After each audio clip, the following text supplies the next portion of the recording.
शुरुआत कर रहे हैं आज हम लोग बायोडायवर्सिटी चैप्टर के लेक्चर नंबर 4 का, जिसमें आज हम लोग पढ़ेंगे जातीय क्षेत्र संबंध क्या होता है। इससे पहले जो क्लास हुआ था उसमें हम लोगों ने जैव विविधता के विभिन्न प्रारूपों के बारे में अध्ययन किया था कि किस प्रकार से भूमध्य रेखा से दूरी बढ़ने पर, ठीक है, जैव विविधता का मान क्या होते जाता है, कम होते जाता है, या एल्टीट्यूड बढ़ने पर भी जैव विविधता का मान कम होते जाता है। उसके बाद हम लोगों ने अमेजॉन रेन फॉरेस्ट के बारे में बताया था आपको, ठीक है, अमेजॉन रेन फॉरेस्ट में किसका संख्या ज़्यादा है, किसका संख्या कम है। इसके बाद हम लोग बात करने लग गए थे कि जो ट्रॉपिकल एरिया होता है उसमें जैव विविधता सबसे ज़्यादा क्यों होता है। तो उसका मैं रीज़न आपको बताया था। सबसे पहला जो रीज़न है वो क्या है कि वो अनडिस्टर्ब एरिया रहा है। ट्रॉपिकल रीजन जो था उसमें कभी भी डिस्टर्बेंस आया है क्या, नहीं।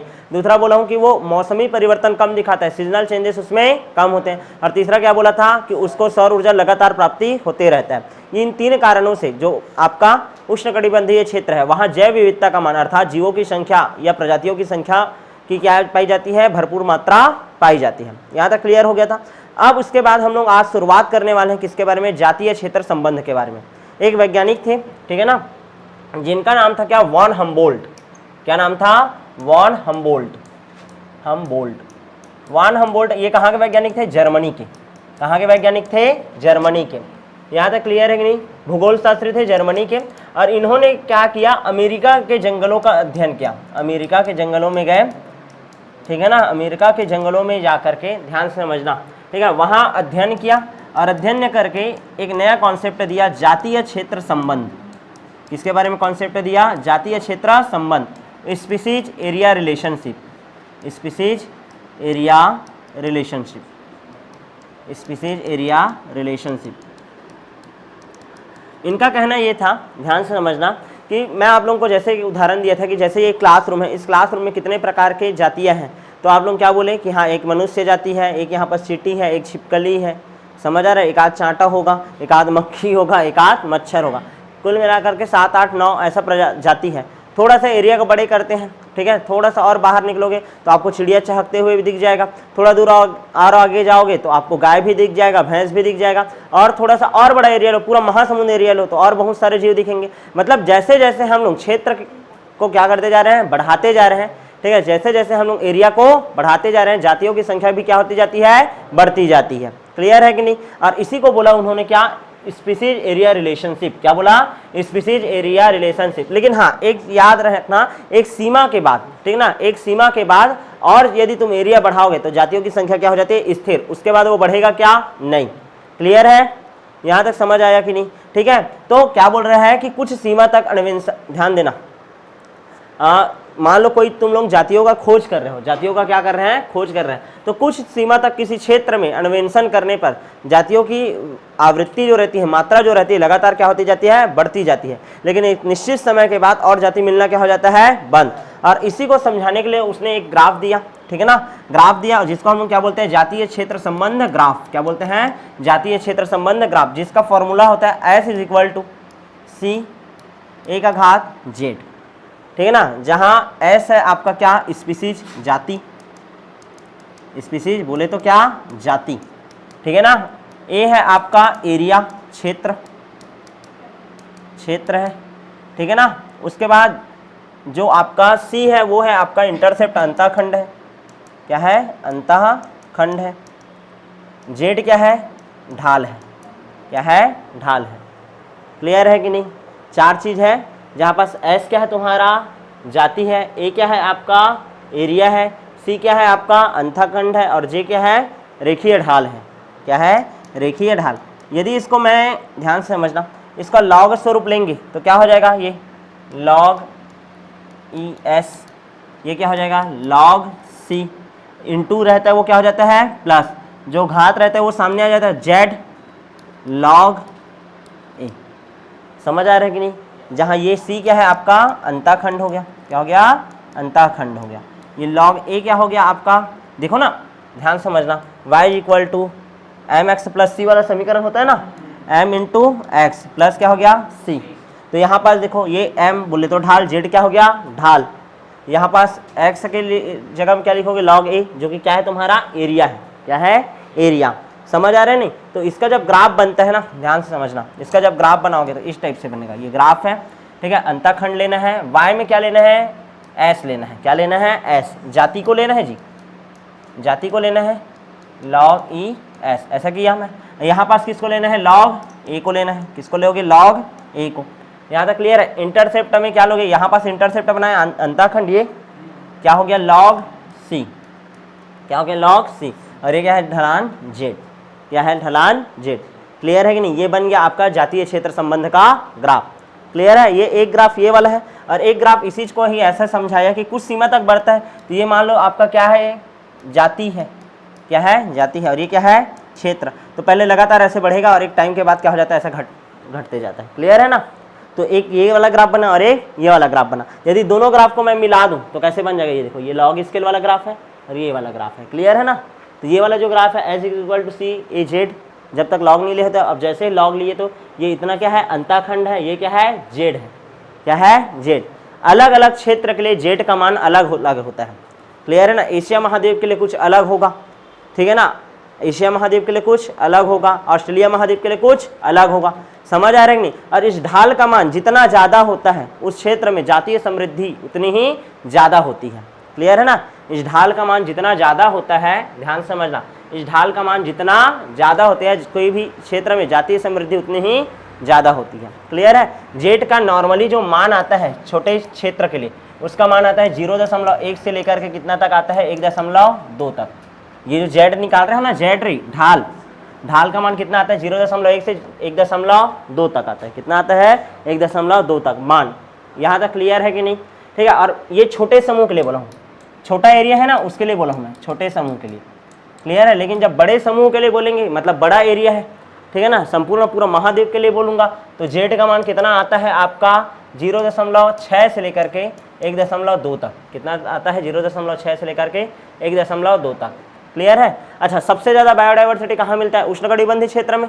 तो वहाँ पास जेड का मान जो आता है, ढलान का मान आता है, वो कितना आता है, 1.15 आता है। कितना आता है, 1.15। क्लियर है ना। उष्णकटिबंधीय क्षेत्र का, उष्णकटिबंधीय क्षेत्र का। अरे जेड का मान जितना होगा, ढलान का मान जितना ज़्यादा होगा, उस एरिया में स्पीसीज का मात्रा उतना ही क्या होगा, ज़्यादा। नॉर्मली छोटे जगह के लिए कितना मिलता है, 0.1 से 1.2 तक। ठीक है ना। और छोटा और बड़ा एरिया, अब इससे भी बड़े एरिया के लिए, बड़े समूह के लिए कितना आता है मान, बोल रहा हूँ मैं, 0.6 से 1.2। मतलब मिनिमम का मान बढ़ा है और इससे भी ज़्यादा बड़ा एरिया हो गया, यानी उष्णकटिबंधीय क्षेत्र, तो वहाँ के लिए कितना आता है, 1.15। बस इतना ही याद रखना है। क्लियर है। समझ आ गया कि नहीं आप लोगों को। ठीक है। फलाहारी जो पक्षी रहते हैं ना, या स्तनधारी हैं, अभी के डेट में वही चल रहे हैं। सबसे ज़्यादा ऐसे पक्षी हैं जो कि क्या है, फलाहारी है। और दूसरा सबसे ज़्यादा कौन से जीव उपस्थित है अभी डेट में, मैमल्स हैं, उनका राज चल रहा है अभी। ठीक है ना। तो उनके लिए रेखा का ढलान का मान कितना आता है, 1.15 आता है। कितना आता है, 1.15। यहाँ तक क्लियर है कि नहीं।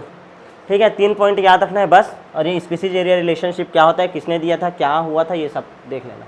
यहाँ तक क्लियर है कि नहीं, समझ आ गया। आगे बढ़ जाए क्या। अब ध्यान समझना, IUCN ने, ध्यान समझना, कुछ जो प्रजाति हो रहा है, वो प्रजाति क्या हो रहा है, धीरे धीरे विलुप्त हो रहा है। ठीक है। तो उसको अलग अलग कैटेगरी में बांटा है। इसका केवल परिभाषा आता है, NCERT इसका एकदम ज़्यादा जिक्र नहीं किया है, लेकिन आपके कोर्स में है तो आपको जानना पड़ेगा। कुछ साल पहले ये सब परिभाषा आता था, तो कौन से जाति को क्या बोलते हैं, किसको कौन सी कैटेगरी में रखे हैं, इसके बारे में पढ़ेंगे। जो प्रजाति विलुप्त हो रहा है या विलुप्त हो चुका है, उसको रखा जाता है रेड डाटा बुक में। किसमें रखा जाता है, रेड डाटा बुक। क्लियर है ना, रेड डाटा बुक। क्लियर है। IUCN पब्लिक करता है रेड डाटा बुक। IUCN का फुल फॉर्म याद है ना, international union of conservation of nature and natural resources. Clear है। चलो, तो सबसे पहले एक जाति आता है विलुप्त जाति, सबसे पहला ठीक है ना। मैं कैटेगरी डिवाइड कर रहा हूँ ना, परिभाषा बताते जा रहा हूँ। सबसे पहले विलुप्त जाति किसे कहते हैं, वे जाति जो लंबे समय से हमारे इस पृथ्वी में उपस्थित नहीं है, लेकिन वो कभी इस जमाने में थे, इस पृथ्वी में थे। उन जातियों को हम लोग क्या बोलते हैं, विलुप्त जाति। क्या बोलते हैं, विलुप्त जाति। एग्जाम्पल में क्या आ जाएगा, डायनासोर। क्या आ जाएगा, डायनासोर। डायनासोर का कंकाल मिला है भाई, ठीक है, लेकिन अभी के डेट में वो है क्या, नहीं। तो ऐसा जाति जो पूरी तरीके से क्या हो चुका है, पृथ्वी से गायब हो चुका है, उसको क्या बोलते हैं, विलुप्त जाति। पहला परिभाषा हो गया। दूसरा है संकटापन्न जाति। संकटापन्न जाति, या इसी को ही हम लोग बोलते हैं विलुप्तकाय जाति। विलुप्तकाय जाति मतलब ऐसा जाति जो बहुत ही जल्द विलुप्त होने वाला है, ऐसा जाति जो बहुत ही जल्द क्या होने वाला है, विलुप्त होने वाला है, जो विलुप्त होने वाला है उसको बोलते हैं संकटापन्न जाति। जो संकट में है, बहुत ही जल्दी यदि उसका संरक्षण नहीं किया गया या संरक्षण कर भी डाले तो भी वो विलुप्त हो जाएगा, उसको हम लोग क्या बोलते हैं, विलुप्त काय जाति। क्या बोलते हैं, विलुप्त काय जाति। जैसे कि एग्जाम्पल में याद रखना, सोन चिरैया, सोन चिरैया और गेंडा, ठीक है ना, ये बहुत ही जल्द क्या होने वाला है, विलुप्त होने वाला है। क्लियर है, विलुप्त हुआ नहीं है लेकिन विलुप्त होने वाला है। क्लियर है कि नहीं। तीसरा है आपका सुभेद्य जाति या अनुरक्षित जाति किसे कहते हैं, मोस्ट टाइम पे क्वेश्चन, सुभेद्य, सुभेद या फिर क्या बोल रहा हूं मैं, अनुरक्षित जाति, अनुरक्षित जाति, ठीक है ना, ध्यान समझना। वे जाति जो अभी तो विलुप्त की श्रेणी में नहीं है लेकिन कुछ समय बाद, देखो ये जो पूरा गायब हो गया, जो गायब होने वाला है, जो अभी है लेकिन कुछ समय बाद क्या हो जाएगा, गायब हो जाएगा, उसको बोलते हैं अनुरक्षित जाति। क्या बोलते हैं, अनुरक्षित जाति, जिसका यानी कि निकट भविष्य में, निकट भविष्य में विलुप्त होने का संभावना ज़्यादा है, विलुप्त होने का संभावना ज़्यादा है, ठीक है ना।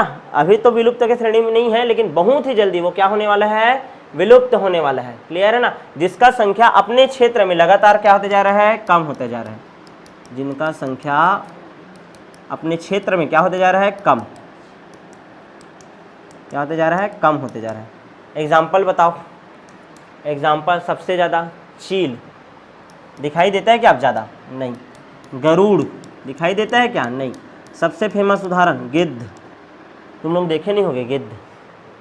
पहले ज़माने में क्या होता था, जानवर मरते थे तो उसको घसीट करके गांव के बाहर एरिया में से छोड़कर आते थे, फिर उसको खाने के लिए तो कुत्ते लोग जाते थे, साथ ही साथ गिद्ध जाते थे। गिद्ध देखिए ना, चील नहीं, चील अलग है और गिद्ध अलग है, ऐसा टाइप का दिखाई देता है, ध्यान देना, ऐसा ऐसा रहता है और ये पूरा ऐसे एकदम से, यानी देख कर तुम लोग डर जाओगे, कैसा टाइप का प्रजाति बोलो मैं, एकदम बहुत ज़्यादा बड़ा साइज रहता है ना एकदम, और ऐसे दौड़ता है वो, ठीक है, इतना बड़ा बड़ा साइज का आता है वो गिद्ध। मृत जीवों को खाने के लिए ही आता था वो गिद्ध, धीरे धीरे क्या हो गया, वो गायब हो गया। अब के डेट में जानवरों को ऐसा ले जाओगे कुत्ते ही खाएंगे उसको, गिद्ध खाने के लिए नहीं आएगा। या पहले तुम लोग देखना कि एक जगह में जैसे कोई जानवर मरता था, हजारों कौवे एकदम चारों ओर मडराते रहते थे। कौवा दिखाई देता है क्या उतना ज़्यादा, नहीं। समझ आ रहा है कि नहीं। या चील दिखाई देता है क्या, मुश्किल से 1 या 2 चील दिखाई देगा, लेकिन एक टाइम में ऐसा कहीं पास दूर से तुम लोग देखते थे ना, दूर से पता चल जाता है वहाँ पास कोई मृत जानवर है, तभी चील उसके आसपास क्या हो रहा है, चारों ओर घूम रहा है। तो समझ आ रहा है कि नहीं। तो चील हो गया, गरुड़ हो गया, गिद्ध हो गया, लोमड़ी हो गया, सियार हो गया, लोमड़ी भी है और सियार पहले गांव में कॉमन दिखता था, कोलिहारी, लेकिन अभी डेट में एकदम कॉमनली दिखने को मिलता है क्या, नहीं। क्लियर है। तो इसको हम लोग क्या बोलते हैं, सुभेद्य या अनुरक्षित जाति, सुभेद्य या अनुरक्षित जाति। क्लियर है, क्लियर। कितना जाति हो गया, 3। आगे बढ़े, ठीक है। चौथा लिखो, चौथा है दुर्लभ जाति। चौथा क्या है आपका, दुर्लभ जाति।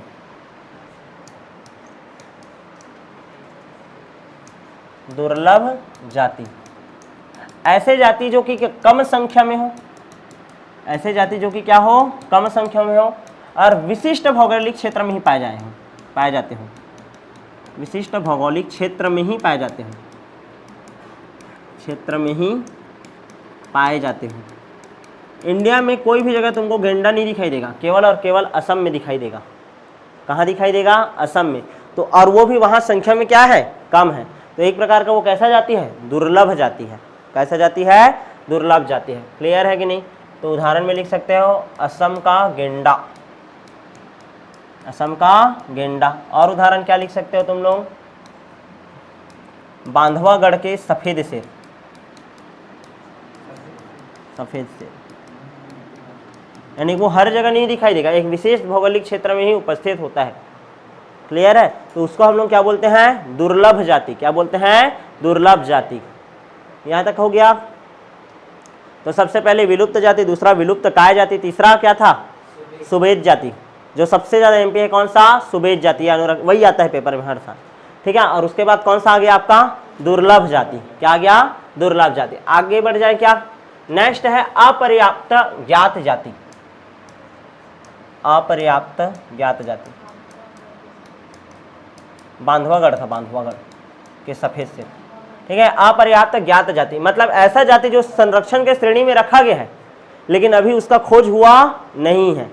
समझ आ रहा है कि नहीं? मतलब कुछ ऐसे जीव हैं जो कि कम संख्या में लेकिन अभी उसका खोज हुआ नहीं है, तो उसको हम लोग बोलते हैं क्या? अपर्याप्त ज्ञात जाति। क्या बोलते हैं? अपर्याप्त ज्ञात जाति। क्लियर है? ऐसा जाति जिसका खोज अभी नहीं हुआ है लेकिन उसका संख्या क्या होगा? कम होगा, तो उसको भी हम लोग संरक्षण की कैटेगरी में रखते हैं, तो उसको बोलते हैं हम लोग क्या? अपर्याप्त ज्ञात जाति। यहाँ तक क्लियर है? आगे बढ़ जाऊँ क्या मैं? अच्छा, फिर से हम लोग क्या करते हैं, अलग अलग डिवाइड करते हैं जातियों को। एक तो होता है निम्न खतरा वाली जाति। निम्न खतरा वाली जाति, निम्न खतरा वाली जाति, निम्न खतरा वाली जाति किसको बोलेंगे? ऐसा जाति जिसका खोज हो चुका है, ऐसा जाति जिसका क्या हो चुका है? खोज हो चुका है, जिसको हम लोग विलुप्तकाय या विलुप्त जाति की श्रेणी में नहीं रखते। सबसे पहले का दो कैटेगरी, जिसको हम लोग विलुप्तकाय या विलुप्त जाति की कैटेगरी में नहीं रखते, उसको हम लोग क्या बोलते हैं? निम्न खतरा वाली जाति। क्या बोलते हैं? निम्न खतरा वाली जाति। क्लियर है कि नहीं? समझने का कोशिश करना। ऐसा जाति जिसको हम लोग शुरुआत का 3 ठोक, ना तो विलुप्त में रख सकते हैं, ना तो विलुप्त काय में रख सकते हैं जिस जाति को, और ना ही किसमें? सुभेद में रख सकते हैं, ना ही सुभेद में रख सकते हैं। तीनों कैटेगरी में जो शामिल नहीं होता है, मतलब इसके ऊपर कोई संकट अभी नहीं है। हिरण के ऊपर क्या संकट है? क्या नहीं? समझ आ रहा है कि नहीं? हिरण के ऊपर कोई संकट है क्या? भी नहीं। गाय के ऊपर कोई संकट है क्या? भी नहीं। तो ऐसी जातियों को हम लोग क्या बोलेंगे? निम्न खतरा वाली जाति। क्या बोलेंगे? निम्न खतरा वाली जाति। यहाँ तक क्लियर है? समझ आ रहा है? ऐसा जाति जिसको विलुप्त, विलुप्त का या सुभेद में रखा, शामिल नहीं किया गया है, उसको हम लोग क्या बोलते हैं? बोल रहा हूँ मैं, निम्न खतरा वाली जाति। क्या बोलते हैं? निम्न खतरा वाली जाति। उसके बाद देखो, ठीक है ना। अच्छा, विलुप्तीकरण की प्राथमिकता के आधार पर फिर से इसको कैसे डिवाइड करते हैं? देखो, पहला होता है क्रांतिक विलुप्त प्राय प्रजाति। क्रांतिक विलुप्त प्राय जाति, ठीक है ना। ऐसा जाति जो 5 साल के अंतर्गत, कितने साल के अंतर्गत में? 5 वर्ष के अंतर्गत गायब हो जाएगा। 5 वर्ष के अंतर्गत। क्रांतिक मतलब एकदम फास्ट है ना। क्रांतिक विलुप्त प्राय जाति, ठीक है ना। 5 वर्षों के अंतर्गत जो क्या हो जाएगा? विलुप्त हो सकता है। ऐसी जाति को रखते हैं हम लोग किसमें? क्रांतिक विलुप्त प्राय प्रजाति। क्लियर है ना? इसमें पादप में आता है बर्बेरिस निलगेरियंसिस, ठीक है ना, और एक आता है टिग्नी हॉग करके, सुअर का एक प्रजाति है टिग्नी हॉग करके, ठीक है। नहीं याद रखना है, उतना ज़्यादा एग्जाम्पल आएगा नहीं, लेकिन दिमाग में छाप के रखना। क्रांतिक विलुप्त प्राय जाति जो कितने साल में गायब हो सकता है? 5 साल में। मतलब इसका मात्र कितना पीढ़ी? 2 पीढ़ी बस जिंदा रह सकता है। कितना पीढ़ी?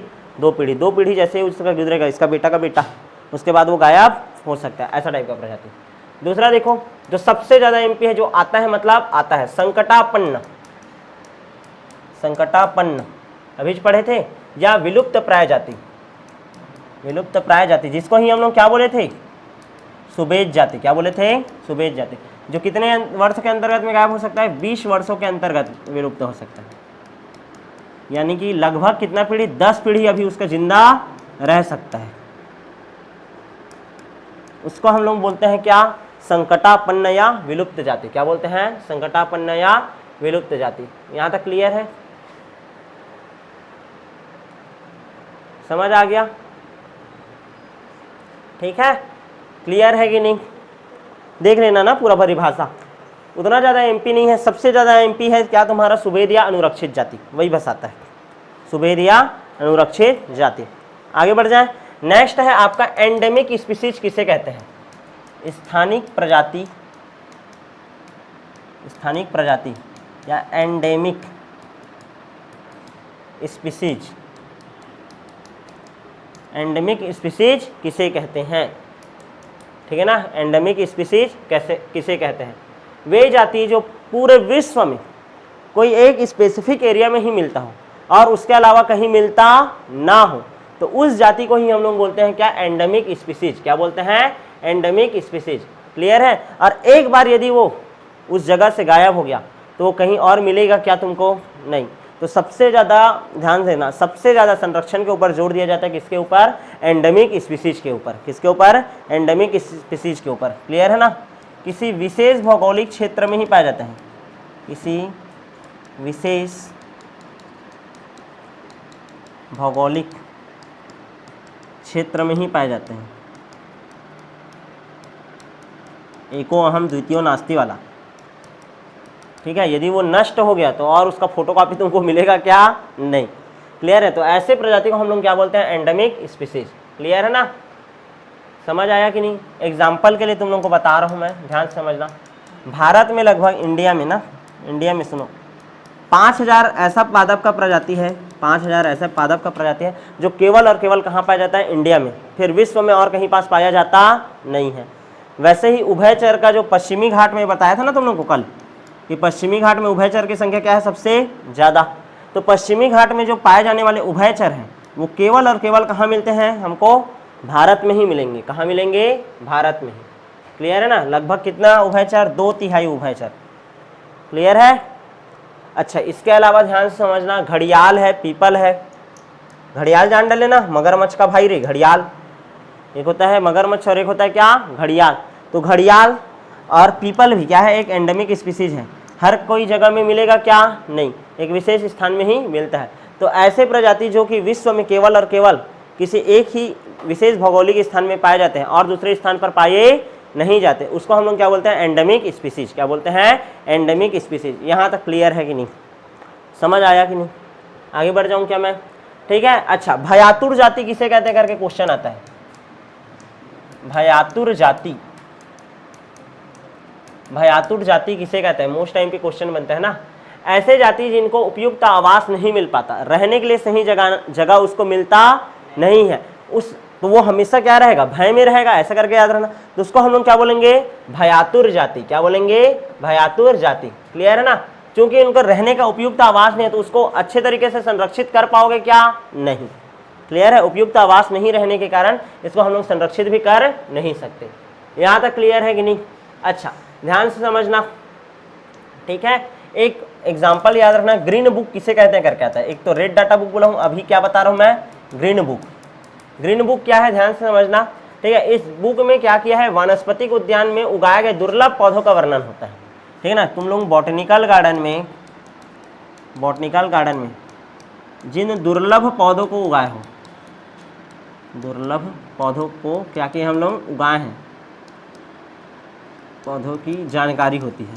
क्लियर है ना? दुर्लभ पौधों की क्या होती है? जानकारी होती है। क्लियर है? इसका प्रकाशन कौन करता है? BSI, botanical survey of India करता है। इस बुक का प्रकाशन कौन करता है? Botanical survey of India.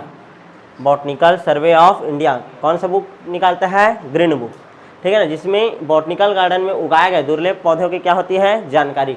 लगभग कितने ऐसे पौधों का वर्णन किया गया है? 100 पौधे का। कितने पौधे का वर्णन किया गया है? 100 पौधे का। क्लियर है? भारत में ऐसे कौन कौन से पौधे हैं या ऐसे कौन कौन से जंतु हैं जो अभी संकट में है, जो नष्ट हो सकते हैं? तो दिमाग में रखना, राउवोल्फिया सर्पेंटाइन है, ठीक है, राउवोल्फिया सर्पेंटाइन है। इसके अलावा ससुरिया लेप्पा है, सलेंटम एल्बम है, नेपेंथिज खांसियाना है, एंट्रोपा एक्यूमिनाटा है। बहुत सारे एग्जाम्पल मिलेगा। एनसीईआरटी में है नहीं तो मैं उतना ज़्यादा याद कराने के ऊपर फोकस नहीं करता हूँ, आने के चांसेस कम रहता है, लेकिन फिर भी कम से कम कितना एग्जाम्पल याद रखना पड़ेगा तुमको? 3।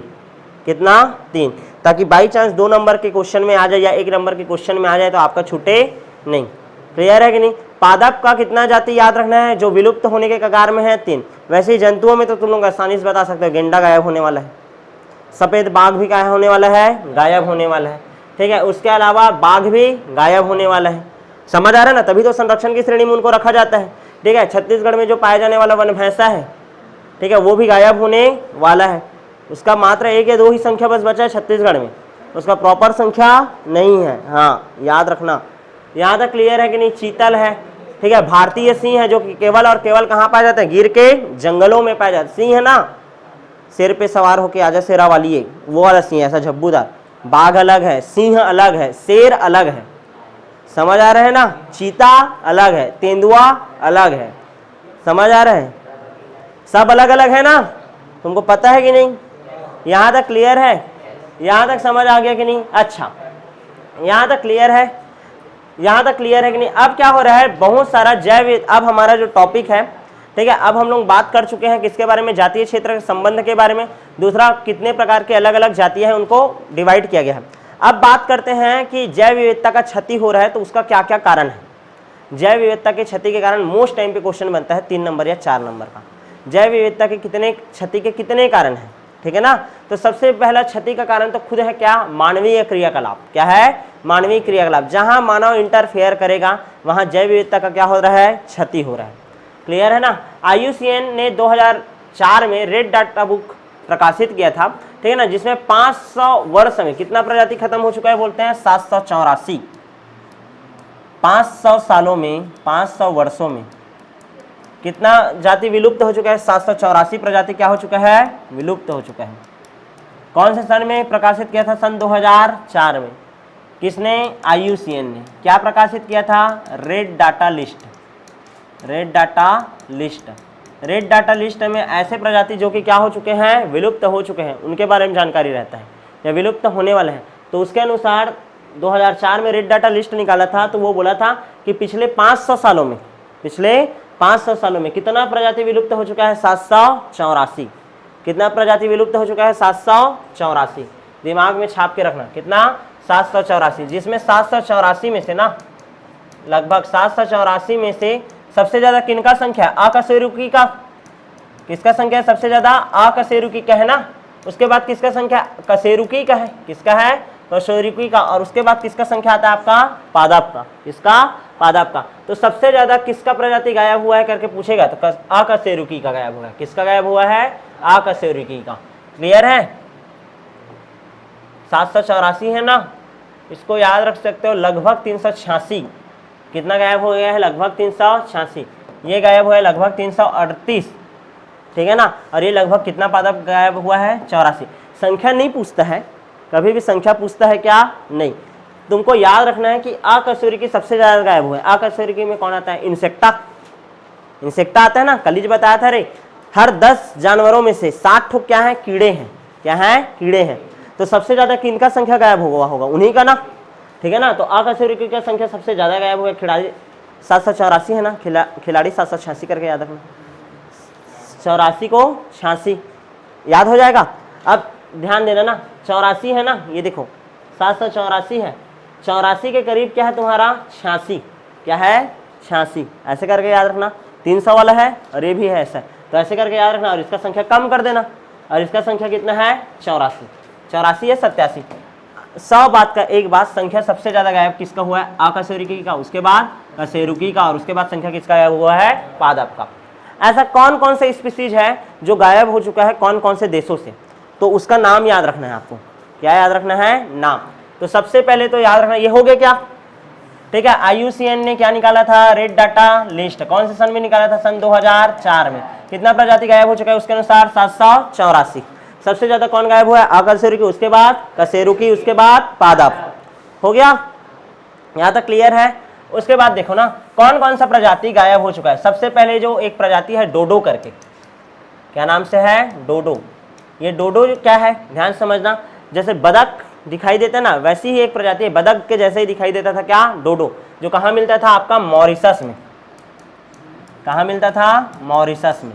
क्लियर है। डोडो है वो कहाँ से गायब हुआ है, मॉरिशस में मिलता था। दूसरा क्वागा। क्वागा, क्वागा, क्या नाम है, क्वागा। ये कहाँ से गायब हुआ है, अफ्रीका से। क्वागा कैसे दिखाई देता था, शुतुरमुर्ग जैसे दिखाई देता था। ये किसके जैसा दिखाई देता था, बदक। ये किसके जैसा दिखाई देता था, शुतुरमुर्ग, ठीक है ना, क्वागा। तीसरा याद रखना है थैलासाइन। थैलासीन, क्या है, थैलासीन। क्या है, थैलासीन। कहाँ से गायब हुआ है, ऑस्ट्रेलिया से गायब हुआ है। थैलासीन क्या है भैया, चीता जैसा दिखाई देता था। किसके जैसे दिखाई देता था, चीता के जैसा। सबका नेट में देख लेना, फोटो मिल जाएगा, ठीक है ना। थैलासीन हो गया क्या। चौथा है आपका Steller sea cow. Steller sea cow, Steller sea cow. Seal जानते हो, सील, ठीक है, समुद्रों में रहता है, ठीक है ना। तो वैसे ही स्टेलर सी काउ है, जो कि कहाँ से गायब हुआ है, रसिया से, रूस से गायब हुआ है। क्लियर है। बाली, जावा, कैस्पियन। बाली,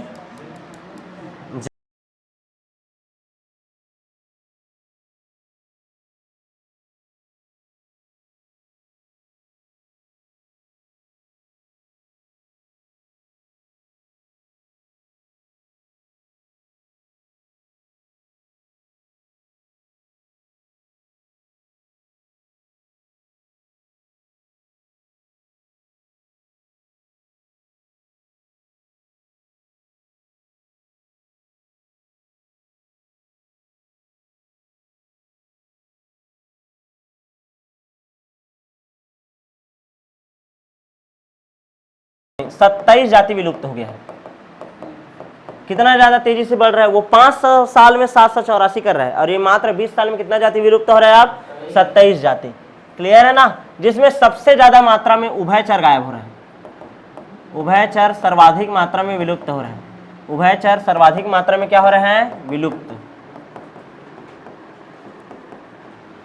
जिसमें उभयचर सर्वाधिक मात्रा में क्या होते जा रहे हैं, विलुप्त। यहां तक क्लियर है कि नहीं? डाटा है पूरा, डाटा, ये चैप्टर पूरा डाटा के ऊपर बेस्ड है। और याद रखना ये सब चीज एनसीईआरटी का है और पूरा नीट में आता है, कई बार पूछा हुआ है। क्लियर है ना, हम लोग पूरा ट्रिक बनाते जाते हैं सबको याद करने का। क्वागा ए से अफ्रीका का है, थैलेस इन ऑस्ट्रेलिया, एडेनिन और थाइमिन, समझ आ रहा है ना। स्टेलर सी का S S S S. Clear है ना। बाली, जावा, कैस्पियन। बाली कहाँ का है, इंडिया का है। इंडिया का वो टाइगर था, टाइगर का प्रजाति है। क्लियर है ना, ऐसे करके याद रखना। समझ आ रहा है कि नहीं? आगे बढ़ जाएं, ठीक है। नेक्स्ट देखो, ठीक है, विलुप्ति के कगार पर। अब तो ये विलुप्त हो चुके हैं, उनके बाद कर डाले हम लोग। विलुप्त और कितना प्रजाति हो सकता है, विलुप्ति के कगार पर एकदम, जैसे तुम लोग को बोलता हूं ना कि तुम लोग एकदम बर्बादी के कगार पर हो करके, वैसे ही क्या बोल रहा हूं मैं, विलुप्ति के कगार पर। कितना प्रजाति है, 15,500। कितना, 15,500। इतना प्रजाति है क्या आपका विलुप्ति के कगार पर, जिसमें सबसे ज्यादा मात्रा में गायब होने वाले हैं क्या, एवीज। सबसे ज्यादा मात्रा में कौन गायब हो सकते हैं, एवीज। मैमल्स, ठीक है ना, मैमल्स, स्तनी मैमल्स, ठीक है। उसके बाद एम्फीबिया, कौन गायब हो सकते हैं, एम्फीबिया। और कौन गायब हो सकता है आपका, जिम्नोस्पर्म। जिम्नोस्पर्म सबसे ज्यादा कौन गायब हो। फिर देखो, अब ध्यान देना, इसका तुम लोग को याद रखना ना, परसेंटेज 18% ये गायब होने का चांस रखते हैं। ये कितना परसेंट, 23%। अब 23 का उल्टा करना, 23 का उल्टा करोगे कितना आ जाएगा, 32%। कितना परसेंट, 32। और उससे भी ज़्यादा परसेंट, सॉरी उससे कम परसेंट कर देना, कितना परसेंट, 31%। कितना, 31%। क्लियर है ना। तो ध्यान दो, 15,500 में से, ध्यान समझना, 15,500 में से सबसे ज़्यादा परसेंटेज कौन रखा है, एम्फीबिया। मैं बोला था सबसे ज़्यादा गायब कौन हो रहा है, एम्फीबिया, दिमाग में छपेगा। उसके बाद कौन गायब हो रहा है, जिम्नोस्पर्म। कौन गायब हो रहे हैं, जिम्नोस्पर्म। उसके बाद कौन गायब हो रहे हैं आपके, मैमल्स। और उसके बाद कौन गायब हो रहे हैं आपके, एविस। कौन गायब हो रहे हैं, एविस। यहाँ तक क्लियर है कि नहीं? ट्रिक याद रख सकते हो, मैम गॉन। मैम चले गई, आ से एविस, मैम से मैमल, एम से एम्फीबिया, जी से जिम्नोस्पर्म। क्लियर है। 18, एकदम कम संख्या शुरू करना, 18, 23, 23 का उल्टा कर दोगे 32, और 32 का कम किए 31। ठीक है, हम ऐसे याद किए हैं, हर साल याद करना पड़ता है ना। ठीक है, 18, 23, 23 का उल्टा कर दिए 32, 32 में एक कम किए 31। ठीक है, ये याद रखना परसेंटेज। CGBSC ऐसा नहीं पूछता, लेकिन CBSC घुमा करके इसका ग्राफ बनाता है। चलो ग्राफ बनाओ करके, तो ग्राफ बनाओगे तो सबसे ज़्यादा किसको दोगे जगह, एम्फीबिया को। किसको दोगे, एम्फीबिया को। उससे हल्का सा छोटा किसको करोगे, जिम्नोस्पर्म को। किसको करोगे, जिम्नोस्पर्म को। उसके बाद संख्या किसको दोगे, मैमल्स को दोगे। किसको दोगे, मैमल्स को। समझ आ रहा है ना। ग्राफ तुम लोग बना लेना, ठीक है, बनाना चाहो तो ऐसे करके सबसे ज़्यादा संख्या एम्फीबिया को देना, फिर जिम्नोस्पर्म को देना, फिर उसके बाद किसको देना है संख्या, मैमल्स को देना है, और सबसे कम कौन है, एविस। समझ आ रहा है ना। तो सबसे ज़्यादा विलुप्ति के चांस किसके हैं? एम्फीबिया के। उसके बाद किसके हैं बोला हूँ मैं? जिम्नोस्पर्मा। देख रहा, अनावृत्त बीजी पादप बोलते हो जिसको, शंकुधारी वाले। ठीक है, यहाँ तक क्लियर है कि नहीं? अब ये सब विलुप्त हो रहे हैं, विलुप्त हो रहे हैं करके हम लोग चिल्ला रहे हैं जी, ठीक है ना। अभी तक ऐसा कितने बार विलुप्त हुए होंगे जीव लोग? तो याद रखना, अभी तक 5 बार। कितने बार? 5 बार। पृथ्वी पर ना 5 बार, पृथ्वी पर 5 बार जातियों का विलोपन हो चुका है। बोलते हैं ना पूरा का पूरा, ठीक है, युग समाप्त हो गया करके, पूरे पूरे जाति खत्म हो गए, फिर से नया जीवन आया होगा, ऐसा करके। सबसे ध्यान समझना, कितना बार ये पूरे पृथ्वी में तबाही आ चुका है, भूकंप, बड़ा भूकंप 5 बार। कितने बार आ चुका है? 5 बार। यदि छठवां बार आया, यदि छठवां बार यदि विलोपन हुआ, छठवां बार, तो वो 100 से 1000 गुना, 100 गुना से लेकर के कितना गुना? 1000 गुना तक क्या होगा? अधिक खतरनाक होगा। 100 गुना से 1000 गुना अधिक खतरनाक होगा। दिमाग में छाप के रखना, कितना? 100 से 1000 गुना अधिक खतरनाक होगा। क्लियर है? समझ आ रहा है कि नहीं? कितने बार अभी तक मास एक्सटेंशन हो चुका है? 5 बार। अभी जो आ सकता है वो कितना है? छठवां। वो कितना गुना खतरनाक होगा? 100 से 1000 गुना। क्लियर है? बहुत ज्यादा तबाही आएगा। क्लियर है कि नहीं? मान लो जैव विविधता खत्म। अब यहां तक तो जान डाले, पूरा डाटा हो गया, ठीक है। जैव विविधता की क्षति होता है तो उसका क्या क्या प्रभाव पड़ता है? सबसे पहले जैव विविधता, बायोडाइवर्सिटी यदि खत्म हो रहा है, नष्ट हो रहा है, तो उसके कारण क्या क्या इफेक्ट पड़ रहा है? सबसे पहला इफेक्ट पड़ रहा है उत्पादकता कम हो रहा है। इफेक्ट क्या क्या पड़ रहा है जी? बायोडाइवर्सिटी लॉस का इफेक्ट, बायोडाइवर्सिटी लॉस का, ठीक है ना। ठीक है, इफेक्ट क्या पड़ रहा है? बायोडाइवर्सिटी लॉस का, ठीक है। तो सबसे पहले तो क्या बोल रहा हूँ? प्रोडक्शन घट रहा है, उत्पादकता क्या होती जा रही है? कम होते जा रही है। उत्पादकता क्या होती जा रही है? कम होती जा रही है। इसी के कारण ही पर्यावरणीय समस्या जैसे कि सूखा पड़ रहा है बार बार, अचानक से क्या आ रहा है? बाढ़ आ रहा है। समझ आ रहा है कि नहीं? कीड़ों के प्रति प्रतिरोध कम हो रहा है, कीड़ों के प्रति प्रतिरोध क्या हो रहा है? कम। इसी कारण फसल क्या होते जा रहा है? बर्बाद होते जा रहा है। समझ आ रहा है? ये सब किसके कारण हो रहा है? जैव विविधता की क्या होती जा रही है? जब क्षति हो रही है तो। क्लियर है कि नहीं? इसके साथ ही साथ रोग चक्र की परिवर्तनशीलता बढ़ रही है। तुमको कोई रोग का एकदम पता रहता था कि हाँ ये रोग इस टाइम आता है तो इतने टाइम तक रहेगा फसल में करके, लेकिन अब क्या हो रहा है? जैव विविधता का क्षति होते जा रहा है तो उसका जो क्रम है ना वो क्या होते जा रहा है? परिवर्तन होते जा रहा है। क्लियर है? तो उसका क्या क्या इफेक्ट पड़ रहा है ये भी दिमाग में छाप के रखना। यहाँ तक क्लियर है? अब सबसे ज्यादा मोस्ट टाइम पे क्वेश्चन आ गया कि जैव विविधता के क्षति के कारण क्या है। इतना देर तक चिल्ला लिए, नरिया लिए हम लोग, ठीक है। क्या चिल्ला लिए? कि जैव विविधता का क्षति हो रहा है, बायोडाइवर्सिटी का लॉस हो रहा है, रेड डाटा लिस्ट निकल गया, 784 प्रजाति गायब हो गया, ये सब बता दिया। उभयचर संख्या सबसे ज्यादा है, इसको भी बता दिया, वो क्लियर है ना। फिर 15,500 प्रजाति विलुप्ति के कगार पर है, इसको भी बता दिया। उसमें सबसे ज्यादा कौन गायब हो रहा है? एम्फीबिया हो रहा है, फिर जिम्नोस्पर्म हो रहा है, फिर मैमल्स हो रहा है, फिर कौन गायब हो रहा है? एविस। इसके बारे में डाटा दे दिया। उसके बाद बोला कि अभी तक 5 बार पूरा का पूरा जाति गायब हो चुका है, और मान लो ये छठवां बार पूरा प्रजाति जो बना है वो गायब हो, तो 100 से 1000 गुना इस पृथ्वी के लिए क्या होगा? घातक होगा। इन सब के बारे में वो बात कर डाला। अब मान लो वो गायब होगा तो उसके कारण ये सब चीज हो रहा है, ये सब के बारे में भी बता दिया। यहाँ तक क्लियर है? इन सब के बारे में भी वो बता दिया। अब बायोडाइवर्सिटी यदि लॉस हो रहा है, बायोडाइवर्सिटी यदि लॉस हो रहा है तो उसके कौन कौन से रीजन है? बायोडाइवर्सिटी लॉस के कौन कौन से रीजन है? तो इसके लिए दिया जाता है the evil quarter theory. The evil quarter theory, spelling गलत हो सकता है। क्वार्टर मतलब होता है आपका 4। क्या होता है? 4। कितने कारण हैं? 4 कारण हैं। क्लियर है ना? द एविल क्वार्टर थ्योरी, ठीक है ना। The evil quarter theory. जैव विविधता के प्रमुख कितने कारण है जी? 4। क्षति के कितने कारण हैं? 4। जैव विविधता खत्म हो रहा है, खत्म हो रहा है, चिल्ला रहे हो हम लोग। तो किन किन कारणों से जैव विविधता खत्म हो रहा है? सबसे पहला रीजन है habitat loss and fragmentation. English आ गया भैया। हैबिटाट लॉस, आवासीय क्षति, आवासीय क्षति एवं विखंडन। हम लोग चिल्लाते रहते हैं कि हमारे एरिया में हाथी आ गया, हाथी आ गया। हाथी हमारे एरिया में नहीं आया, हम हाथी के एरिया में गए हैं। समझ आ रहा है कि नहीं? वो उनका प्राकृतिक आवास है, तुम जंगलों को नष्ट करते गए, वो तो उनका पहले से कई जमाने से वो रूट है ना, तुम उस एरिया में अपना घर बनाए हो ना, मतलब उनके आवास को तुम क्या किए हो, नष्ट किए हो। समझ आ रहा है कि नहीं? तो सबसे पहला बायोडाइवर्सिटी घटने का कारण क्या है, हैबिटाट लॉस एंड फ्रेगमेंटेशन। झूम खेती किए जगह जगह, ठीक है, जंगलों का कुछ हिस्सा को ऐसे कट कर दिया और वहाँ पास खेती बाड़ी किए, वहाँ पास का उत्पादकता कम हुआ, उसको जगह छोड़ दिए, फिर आगे बढ़ गए। तो तुम लोग क्या किए, हमारे जो पूर्वज थे या हम ही लोग हैं, पेड़ों को काटते गए, तो उनके आवास को क्या किए, नष्ट किया। और आवास यदि उनका नष्ट हो गया, जैव विविधता में क्या होगी, कमी ही होगी, बायोडाइवर्सिटी का क्या होगा, लॉस। तो सबसे पहले तो रीजन हो गया हैबिटाट लॉस एंड फ्रेगमेंटेशन। यहाँ तक क्लियर है कि नहीं? ठीक है। अमेजॉन रेन फॉरेस्ट जो था ना, ठीक है, उसको इतना ज़्यादा काट दिया गया है जानवर के चारे के लिए, ठीक है ना, जानवर के चारे के लिए, सोयाबीन की खेती के लिए, ठीक है, जिसको हम लोग लंग्स ऑफ अर्थ कहते थे, जो कि पूरे विश्व का 20% ऑक्सीजन अकेले देता है। क्लियर है? तो वहाँ रहने वाले जीवों की संख्या क्या होते जाएगी, कमी होते जाएगी।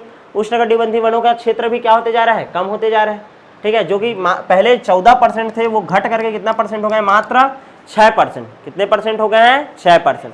क्लियर है? दूसरा देखो, अतिदोहन। क्या हो गया, अतिदोहन, ओवर एक्सप्लोनेशन, अतिदोहन, कोई भी चीज का अत्यधिक रूप से हम लोग क्या किए, दोहन किए, दुरुपयोग किए, तो उसको बोलेंगे क्या हम लोग, अतिदोहन। क्या बोलेंगे, अतिदोहन।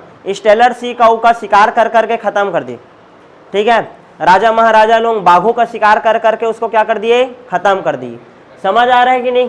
ठीक है। पैसेंजर पिजन जो था, ठीक है, पैसेंजर पिजन जो था, कबूतर आ कबूतर जा जा, समझ रहे हो कि नहीं, पैसेंजर पिजन, ठीक है। स्टेलर सी काऊ, एग्जाम्पल याद होना ना, स्टेलर सी काऊ कहाँ मिलता था, बताया था अभी, रसिया में, SS, स्टेलर सी काऊ, ठीक है। आगे बढ़े। और दूसरा क्या है, पैसेंजर पिजन, पैसेंजर पिजन, ये दोनों का हम लोगों ने क्या किया, अतिदोहन किया। क्या कर दिया, अतिदोहन। टाइगर का भी लिख सकते हो इंडिया में, ठीक है ना, अतिदोहन के, जिसके कारण इनकी संख्या में क्या हो गई, कमी हो गई। क्या हो गई, कमी हो गई। समझ आया कि नहीं? एविल कॉटर थ्योरी में कितना बायोडाइवर्सिटी का कितना लॉस का कितना कारण हो गया अभी तक, 2। पहला हैबिटाट लॉस एंड फ्रेगमेंटेशन, आवासीय क्षति, और दूसरा हो गया क्या, ओवर एक्सप्लोनेशन या अतिदोहन। क्या हो गया, अतिदोहन। क्लियर है? तीसरा, एलियन इन्वेजन, विदेशी जाति का आक्रमण, विदेशी जाति का आक्रमण, एलियन इन्वेजन, ठीक है ना, एलियन इन्वेजन। ध्यान से समझना,